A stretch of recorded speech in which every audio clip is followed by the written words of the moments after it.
Senator Robinson for inviting me to join you this morning to celebrate the Max Manufacturing Initiative Act.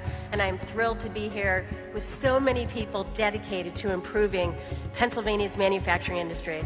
And I want to thank Senator Robinson for his great leadership on this new law, as well as Representatives Gatos and Kulik, who are key supporters, along with the entire General Assembly and the Governor for signing this into law. So I'm no stranger to manufacturing. Before becoming state treasurer, in addition to the 30 years in the Army Reserve, I spent 3 decades in manufacturing, working at Global Tungsten and Powders, the largest tungsten smelter in the Western world in very rural northeastern Pennsylvania.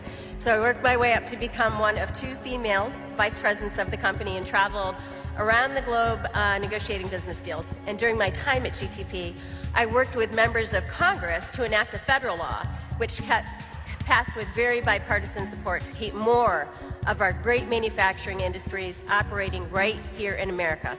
And that law became known as Don't Buy from the Bad Guys.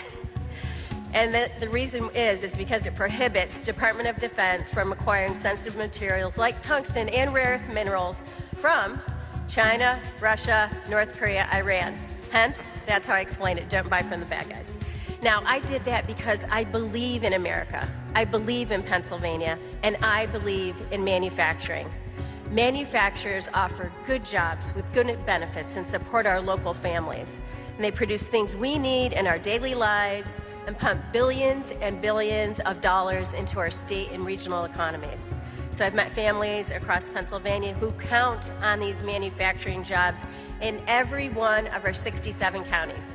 And that's why I'm so thrilled that Max Manufacturing Initiative Act, it was signed into law with great bipartisan support.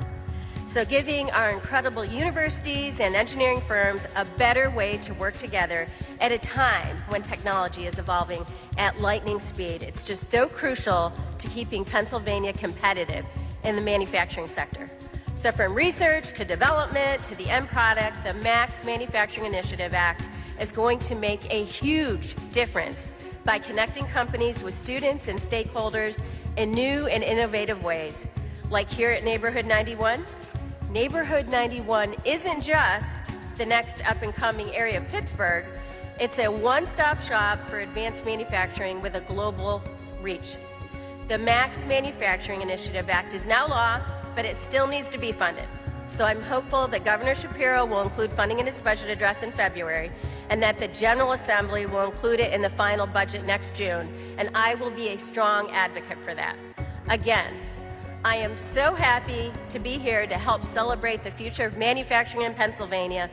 The industry's success is the foundation of prosperity for every Pennsylvanian, and I believe our future is very bright.